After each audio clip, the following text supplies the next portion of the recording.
Sí, Continuamos el segundo bloque de La Voz del Cóndor Malvinense y Horacio tenía algo para sí, leer antes antes. de darle entrada a nuestro querido amigo Julio Oreste Martino, voy a leer lo prometido, Acta de la Independencia de las Provincias Unidas en Sudamérica.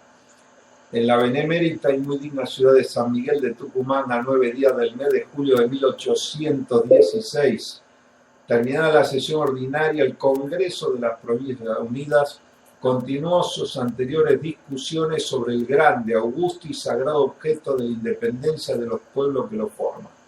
Era universal, constante y decidido el clamor del territorio entero por su emancipación solemne del poder despótico de los reyes de España. Los representantes, sin embargo, consagraron a tan arduo asunto toda la profundidad de sus talentos, la rectitud de sus intenciones e interés que demanda la la sanción de la suerte suya, pueblos representados y posteridad a su término fueron preguntados. Si querían que las provincias de la Unión fuesen una nación libre, independiente de las reyes de España y su metrópoli, aclamaron primero llenos del santo ardor de la justicia y uno a uno reiteraron sucesivamente un número y espontáneo decidido voto por la independencia del país, fijando en su virtud la determinación siguiente. Los representantes de las Provincias Unidas de Sudamérica reunidos en Congreso General, invocando al Eterno que preside el universo, en el nombre y por la autoridad de los pueblos que representamos, protestando al cielo, a las naciones y hombres, todos del globo, la justicia que regla nuestros votos, declaramos solemnemente a la faz de la tierra que es voluntad unánime e indubitable de estas provincias romper los lentos vínculos que las ligaban a los reyes de España, recuperar los derechos de que fueron despojadas e investirse del alto carácter de una nación libre e independiente del rey Fernando VII, sus sucesores y metrópoli. Quedan en consecuencia de hecho y derecho con amplio y pleno poder para darse las formas que exija la justicia e impere el cúmulo de sus actuales circunstancias. Todas y cada una de ellas así lo publican, declaran, ratifican, comprometiéndose por nuestro medio al cumplimiento y sostén de esta su voluntad bajo del seguro y garantía de sus vidas, haberes y fama. Comuníquese a quienes corresponda para su publicación y en obsequio del respeto que se debe a las naciones, detállense en un manifiesto los gravísimos fundamentos impulsivos de esta solemne declaración, dada en la sala de sesiones, firmada de nuestra mano, sellada con el sello del Congreso y refrendada por nuestros diputados secretarios. Francisco Narciso de la Prida, diputado por San Juan, presidente. Mariano Boedo, vicepresidente, diputado por Salta. Doctor Antonio Sáenz, diputado por Buenos Aires. Doctor José de Ragueira, diputado por Buenos Aires. Fray Cayetano José Rodríguez, diputado por Buenos Aires. Doctor Pedro Medrano, diputado por Buenos Aires. Doctor Antonio Acevedo, diputado por Catamarca. Doctor Ignacio de Gorriti, diputado por Salta. Doctor José Andrés Pacheco de Melo, diputado por Chipchas. Doctor Teodoro Sánchez de Bustamante, diputado por la ciudad de Jujuy y su territorio. Eduardo Pérez Bulnes, diputado por Córdoba. Tomás Godoy Cruz, diputado por Mendoza. Doctor Pedro Miguel Araoz, diputado por la capital del Tucumán. Doctor Esteban Agustín Gascón, diputado por la provincia de Buenos Aires. Pedro Francisco de Uriarte, diputado por Santiago del Estero. Pedro León Gallo, diputado de Santiago del Estero. Pedro Ignacio Rivera, diputado de Misque. Doctor Mariano Sánchez de Loria, diputado por Charcas. Doctor José Severo Malavia, diputado por Charcas. Pedro Ignacio de Castrobarro, diputado por La Rioja.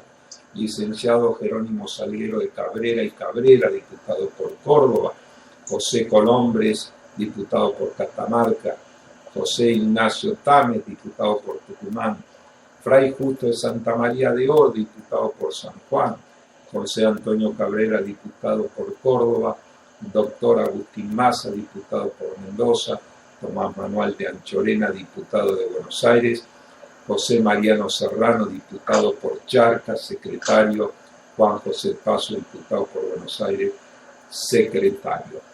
Bueno, esto quedó, ¿no es cierto?, grabado en la historia ese 9 de julio de 1816 y representa el acta de la independencia de lo que eran las Provincias Unidas, ¿no es cierto?, del Río de la Plata, y le da carácter ya legal a la independencia de lo que hoy constituyen varias de las naciones de Sudamérica. Bueno, María Lelia, luego de hablar un poco con Julio, también vamos a leer la otra acta de la independencia, pero de 1947, el 9 de julio, que justamente proclamó también de San Miguel de Tucumán el entonces general Juan Domingo Perón, que fue la independencia económica. Bueno, adelante Julio, ¿qué tal? Muy buenas tardes. Buenas tardes, vicecomodoro, un gusto estar con usted y con los oyentes de La Voz del Cóndor Malvinense. Así es, un gusto lo mismo.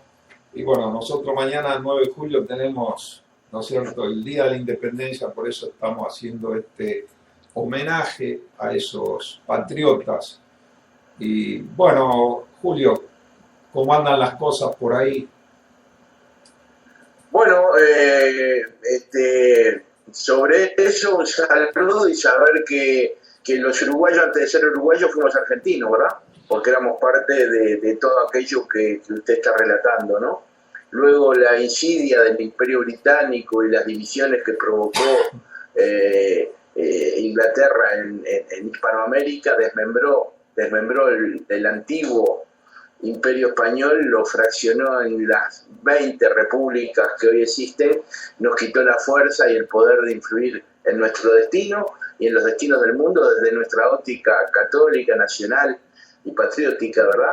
Que aquel 9 de julio desde Argentina se proclamaba hacia el mundo. Así es la historia, pero seguimos en la huella, vicecomodoro. Además, ustedes el 18 de julio también tienen su festejo patrio. Efectivamente.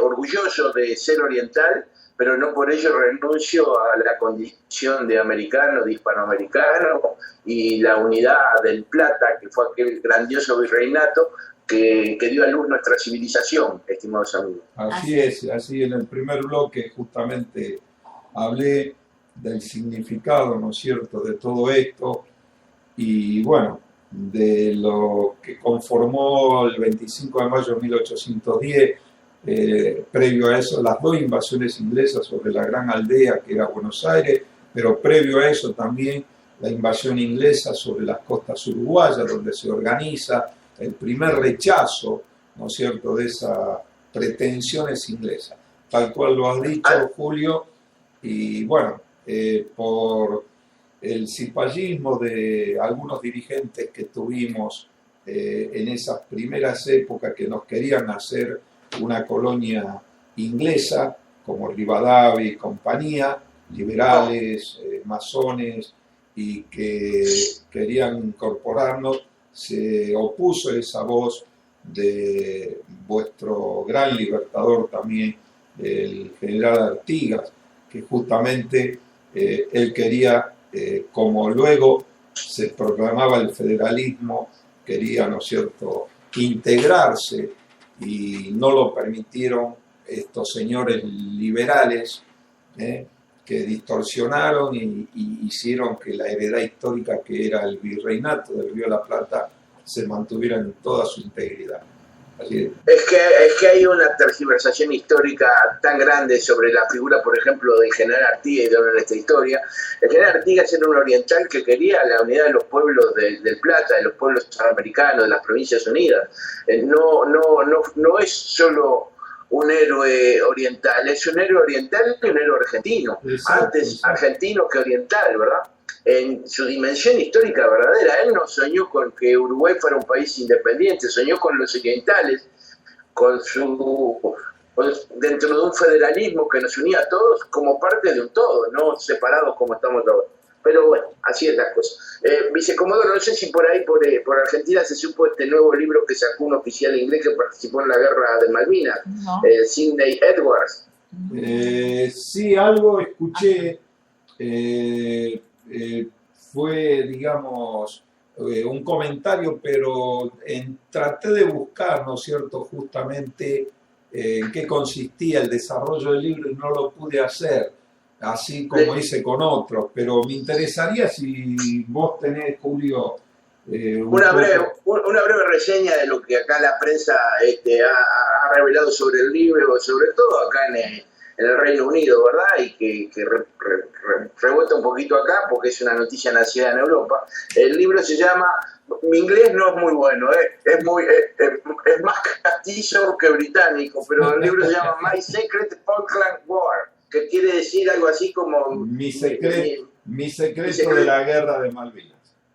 Algo así, ahí está. Pues este hombre cumplió la misión de hacer enlace de la Fuerza Aérea Británica con la Fuerza Aérea chilena, vicecomodoro. Ah, sí.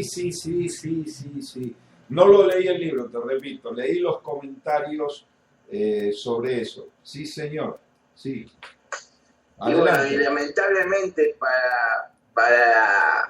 no para Chile ni para el pueblo chileno, pero sí para el gobierno chileno de aquella época, encabezado por el general Pinochet, lo que revela Sidney Edwards es bastante lamentable, cosas que ya sabíamos, unas porque se han hecho públicas y otras porque presentíamos que habían sido así. Sidney Edwards afirma así categóricamente, sin la ayuda de Chile hubiésemos perdido la guerra en Malvinas.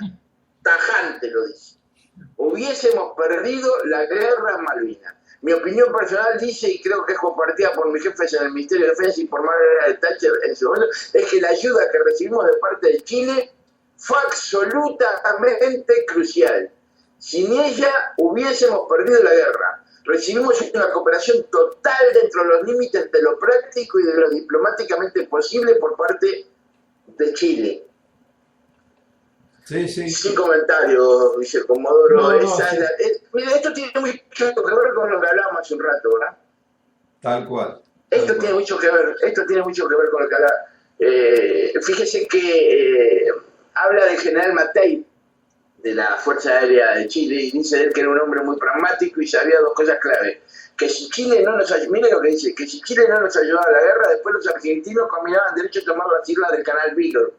No sé, en su imaginación calenturienta, o le vendieron esta idea a los ingleses como si eso fuera posible de justificar, porque lo que hizo Chile no, el gobierno del general Pinochet, y en este caso los mandos de la Fuerza Aérea chilena, fue traicionar la causa americana, no argentina, la causa americana. Don Julio, la hija del general Matei, Evelyn Matei, fue candidata presidencial y fue la principal contrincante de la actual presidenta Michelle Bachelet. Cuando se estaba planteando esa opción electoral en Chile, yo no sé si fue ahí o en otros sitios donde habitualmente participamos, dije, no hay opción nacional presidencial en Chile, ninguna buena. Como habitualmente está pasando desgraciadamente en muchas partes, ¿verdad? Exacto. Hay dos opciones, hay aparentemente una confrontación, pero lo que en realidad hay un equilibrio dialéctico de que gane uno o gane el otro, no cambia nada, ¿verdad? Y que realmente por las cuestiones de fondo todos coinciden porque están actuando al servicio de fuerzas superiores. Bueno, finalmente quería solo comentar este libro y no lo decimos ni la voz del Cóndor Malvinense, no lo dice Hispanoamérica, lo dice un militar inglés, Sidney Edward, ¿no? Sin la ayuda de Chile. Sí. Yo digo, sin la ayuda del gobierno de Chile, no quiero involucrar a los chilenos en su conjunto, ¿verdad? Los chilenos, que además en su conciencia deben tener presente siempre que el general San Martín cruzó los Andes para darle la libertad. Imagínense qué manera de pagar el gobierno de Chile un siglo, más de 2 siglos después, aquella hazaña extraordinaria del gran argentino. Lamento decir que poco les importa. Yo estuve en Santiago de Chile y ellos dicen nuestro libertador Bernardo O'Higgins. Digamos que San Martín fue el que le dio una ayudita, no fue el que se llevó toda la tropa, que cruzó los Andes. Y sí, es verdad que el general O'Higgins terminó la gesta libertadora, pero quien trajo todo el material humano y militar a Chile fue el general San Martín. O sea que San Martín fue el verdadero libertador de Chile. El sacrificio de aquellos granaderos, aquellos soldados argentinos realizando la hazaña extraordinaria de cruzar los Andes, el Exacto. sacrificio impresionante que significó. Esos chilenos que usted escuchó repiten las mentiras y las falacias y no son más que... cada quien es responsable de lo que dice, ¿no? Y de las tonterías que habla, que Por cierto. no sé qué decir. Julio, quería agregar algunos puntitos a lo que vos estabas diciendo. Yo acá tuvimos la oportunidad y lo repetimos, reportajes históricos hemos hecho. Uno de ellos es al brigadier general Basilio Arturo Lamidoso, que era comandante en jefe de la Fuerza Aérea Argentina en la Guerra de Malvinas. En varias oportunidades salió al aire, hay que escuchar esos reportajes.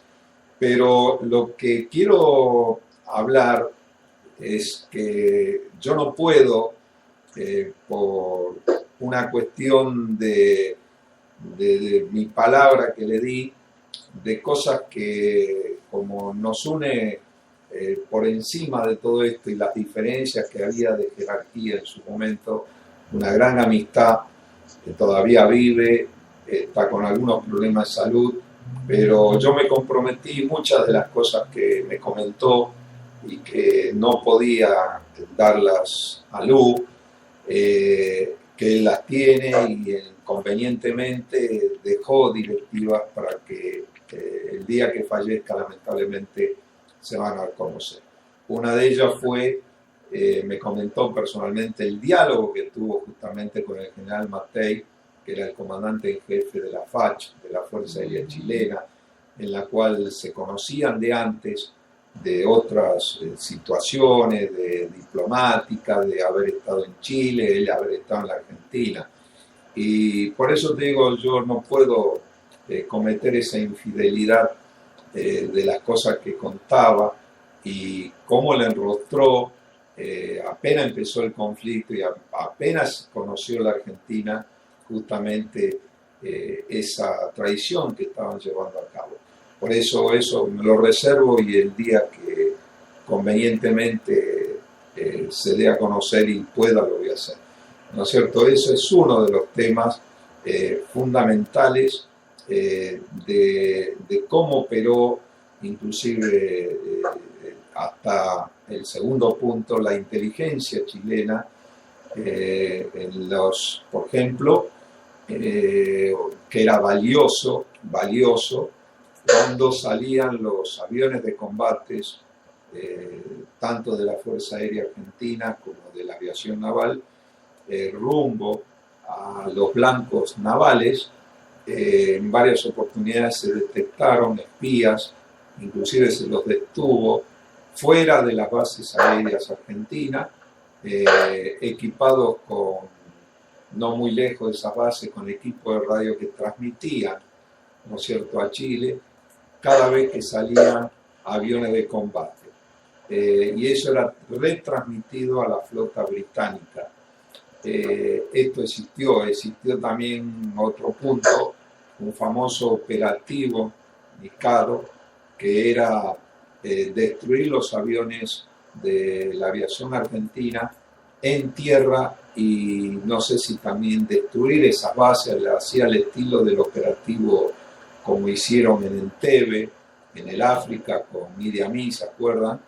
Bueno, Sí. a través de Hércules, con grupos comando, y que saltó, digamos, el fusible de eso a raíz de la caída de un helicóptero inglés del lado chileno cerca de Punta Arenas, que luego dicen que murieron, nunca van a decir la verdad, algunos de los ingleses y otros después fueron evacuados y se disimuló todo ese operativo. Ese era parte de la avanzada de un operativo de esa naturaleza.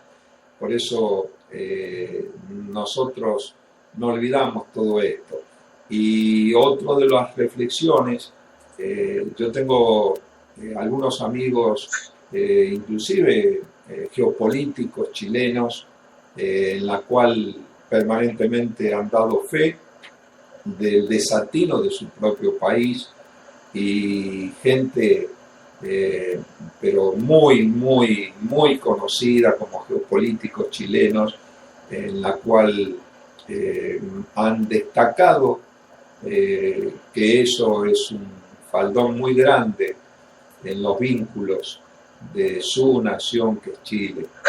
Uno de ellos es el profesor Godoy, que me envía los libros cuando los saca en Chile, y que ha tomado hasta hace poco, inclusive yo leí acá en la radio un artículo que me envió referente cuando fue el aniversario de la guerra de Malvinas.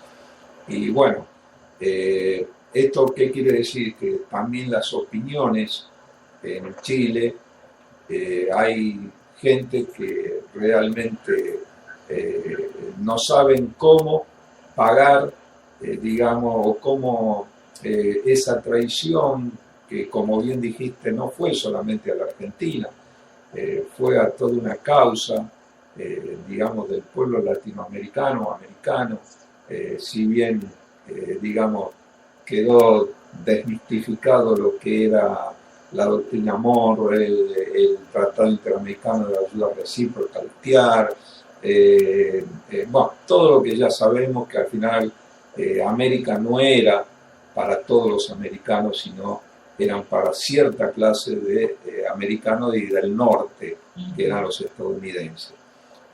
Por eso toda esta enseñanza también, digamos, fue contraproducente, porque descubrió esto yo he conversado con geopolíticos de tamaña talla de Brasil, ¿no es cierto? Y lo he hecho el año pasado, que he estado conversado también con integrantes de la Fuerza Aérea Brasileña y de otra fuerza, y geopolíticos, y ellos, lo que pasó en la Argentina en Malvinas los alertó, porque Brasil siempre buscó y apoyó, ¿no es cierto?, todas las empresas bélicas de Estados Unidos en la Primera, en la Segunda Guerra Mundial.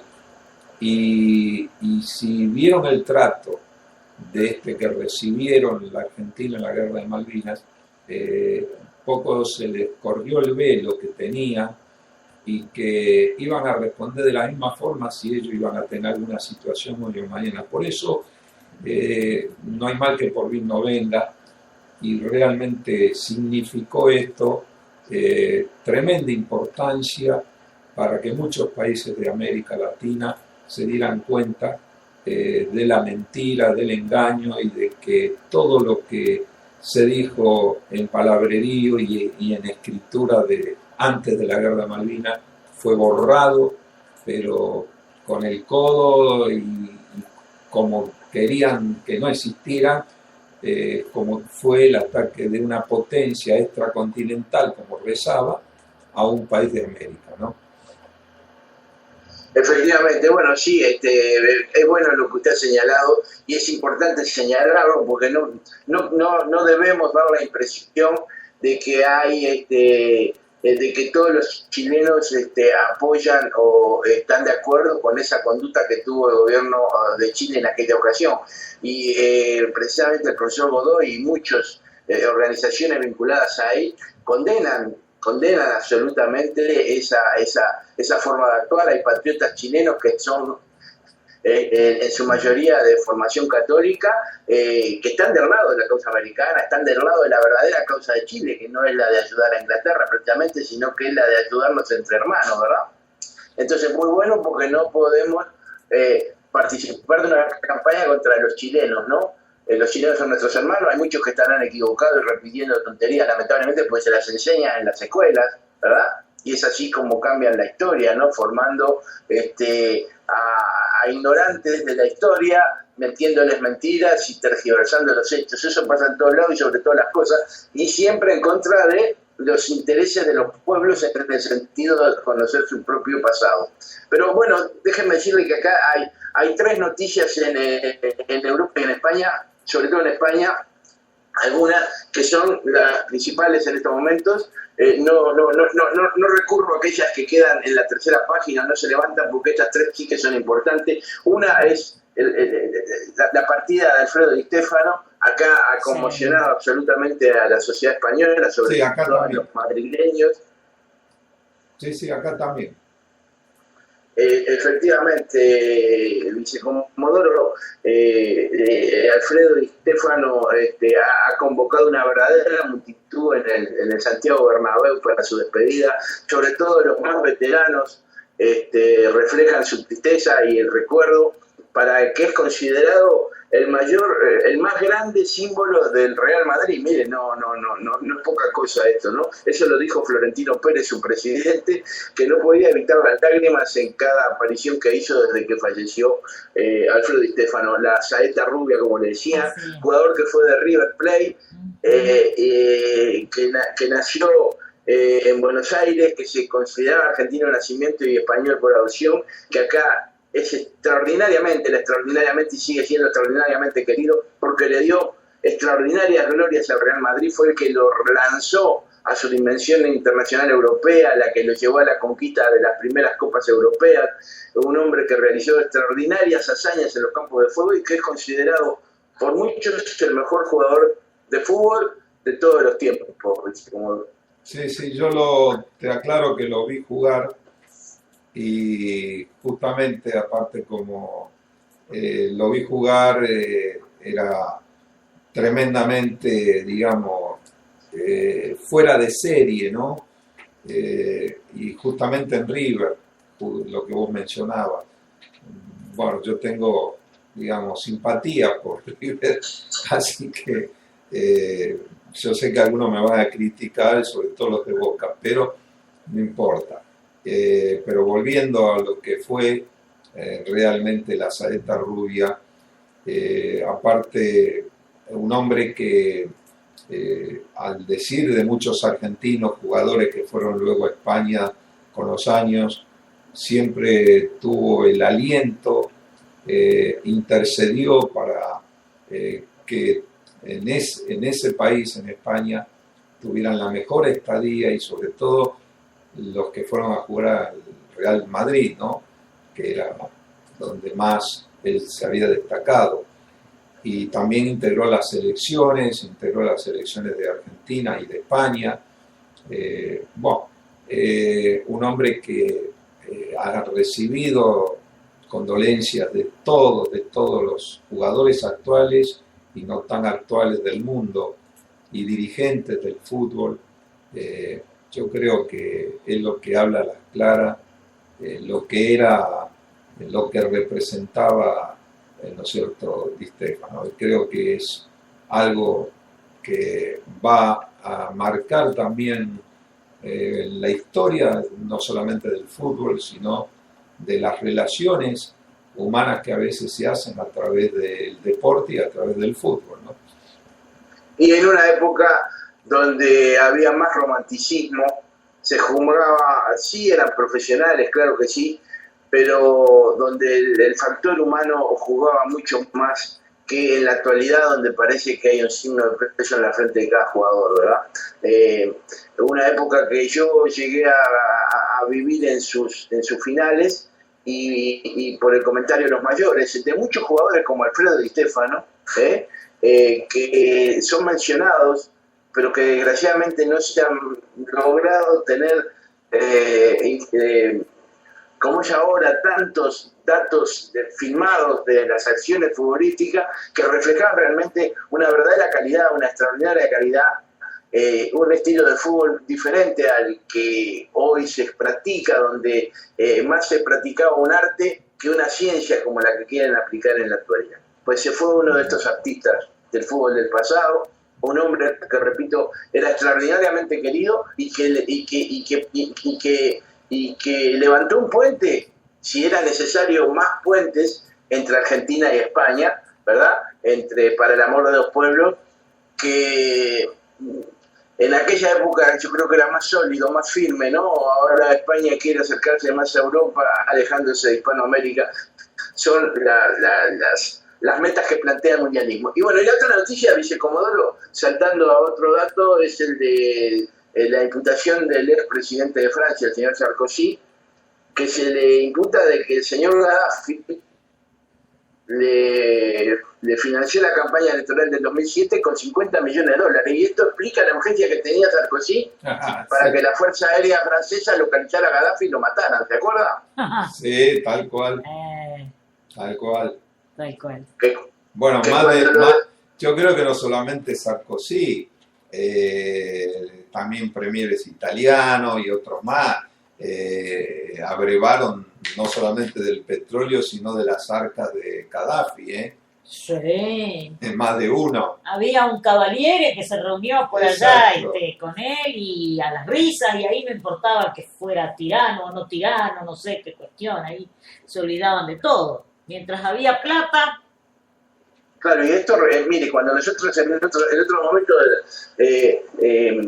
lo planteamos, muchos por ahí podrían decir, ahí ya están los descubridores de conspiraciones, de cosas raras. Pues, después cuando las cosas se revelan en su extraordinaria magnitud y no sirven más que para confirmar la tendencia mundial esta de hipocresía, donde lo que ayer me convenía, hoy lo sepulto, como es el caso de lo que está sucediendo en Irak y en Siria, ¿verdad? O sea, que el señor al-Baghdadi, que apareció ahora y fundó el califato de Siria, de Irak, Siria y Levante, resulta que este emirato que están condenados, ¿verdad?, por todas las naciones occidentales, bajo cuerda sigue siendo apoyado por los Estados Unidos a través de los príncipes sauditas y de funcionarios sauditas en esta manera de hacer la política internacional con esa dialéctica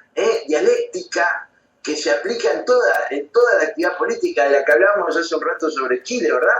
Esa falsa oposición que nos quieren presentar a los ciudadanos del mundo, de que está enfrentado a y que resulta que el padre de ambas cosas es el mismo.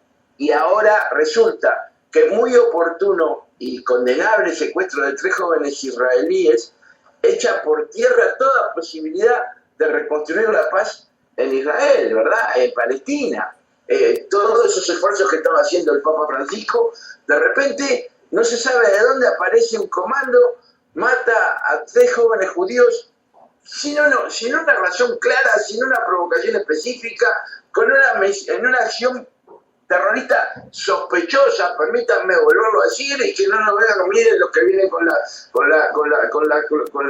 los asuntos extraños. Pues es extraño que en un momento, que cada vez que en Palestina e Israel existe la posibilidad de empezar a lanzar una plataforma de paz, va a hacer una cosa de esta, ¿verdad? Como contrapartida, un grupo ultrarreligioso, fanático y racista israelí quema vivo a un niño de 16 años palestino. Entonces, ¿eso a dónde nos lleva? Nos lleva a que ahora Israel está lanzando la operación Filo Protector, movilizó 40.000 reservistas, ya lleva realizados 30 ataques de la Fuerza Aérea Israelí sobre Gaza, ya hay 7 muertos, el conflicto se incentiva, el ministro de Hogar judío, Lieberman, que es el que lleva las relaciones exteriores, exige a Netanyahu que lance una gran ofensiva contra Gaza y tira por tierra toda posibilidad de que se siga andando ese camino que parecía que se había empezado a andar de la paz.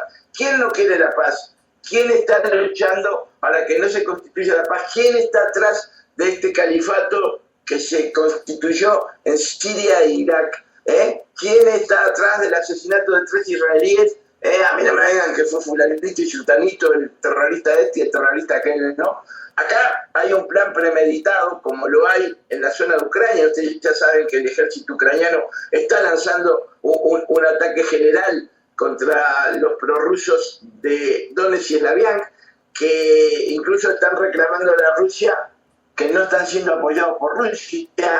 Rusia sabe que cualquier intervención puede llevar la situación a un estado de guerra gravísimo.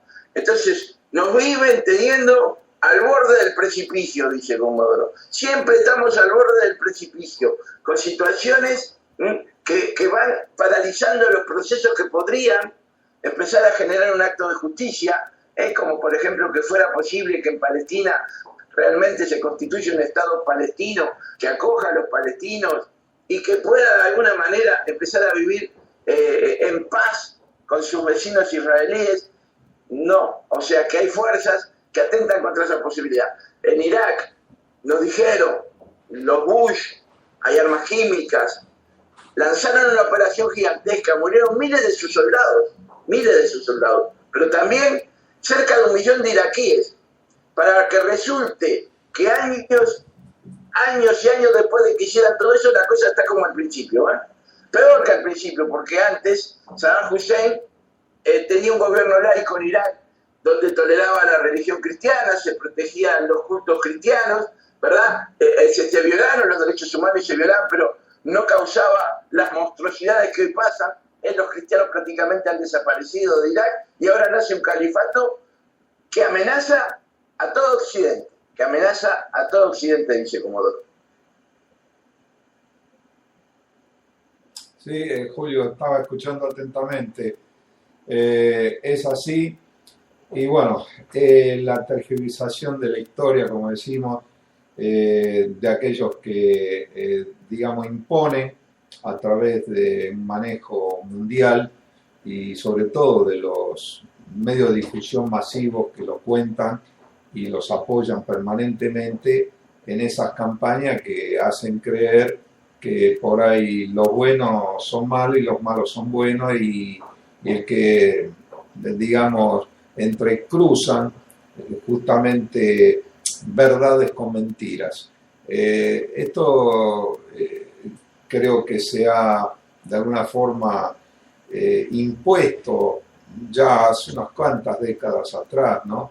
Por eso decíamos, todos aquellos que gozaron de la presencia y alabaron públicamente, en el caso este más famoso de justamente de Gaddafi, y que después fueron los primeros a la hora de contestar con bombas y de destruir, y claro, ahí está, digamos, el meollo de la cuestión. Y lo que está pasando justamente en Crimea, yo ayer estaba mandando una información en la cual cada vez están llegando más buques de guerra en el Mar Negro, ¿no es cierto? Y de mayor potencial. Y yo ponía que esto un poco me hace acordar, ¿te acuerdas? La crisis de los misiles de Cuba, que estuvieron al borde de una guerra nuclear. Y viendo lo que está incrementándose la actividad de las flotas en el Mar Negro, evidentemente todos los días están llegando nuevas naves, están aviones de combate permanentemente, digamos, sobrevolando, cruceros con misiles guiados de un lado y del otro, una base aeronaval de la más fuerte que tiene Rusia en Sebastopol, en la península de Crimea. O sea, yo creo que esto está llevando nuevamente a una crisis como fue la de los misiles del bloqueo ese que se hizo sobre Cuba, sin entrar a juzgar ideología, claro, sino cómo pusieron al borde de una guerra nuclear y que fue en serio, y algunos dicen que estuvieron a minutos, ¿no es cierto?, de esa confrontación, a minutos. Y bueno, acá con otra conformación, porque ya no es la ex Unión de República Soviética Socialista, ahora Rusia es una república democrática, en la cual por supuesto no ha perdido el poderío ni militar ni geopolítico que tuvo antaño. Y los encontronazos yo creo que corren por otros carriles, pero en el fondo, digamos, también están corriendo por los oleoductos y los gasoductos que puede llegar a manejar la primera reserva mundial de petróleo y de gas como es Rusia, ¿no? Así es. Vicecomodoro, usted no sé si conoce una de las tácticas que utiliza Inglaterra desde el Peñón de Gibraltar para seguir violando la ley internacional. Uno de los métodos es tirar bloques de hormigón armado en las costas del Peñón, de manera tal de a costa del mar obtener más territorio, pero a su vez extender su pretendida zona marítima, ¿verdad? Tal cual, tal cual. Lamentablemente se nos termina, don Julio. Bueno, Julio, Agendalo, lo dejaremos para la semana que viene. Agendalo porque yo recibo acá, estoy en contacto con gibraltareños que me pasan toda esa información. Pero interesante, interesante, y te lo dejo picando para el próximo programa. Bueno, sí, cómo no. Bueno, un gusto como siempre haber participado en el programa. Lo mismo, Julio, y estaremos en contacto como siempre hasta el próximo martes. Lamento el tiempo, pero es tirano acá. Sí, un abrazo grande y hasta la próxima semana. Hasta la próxima. Bueno, nosotros vamos a un corte.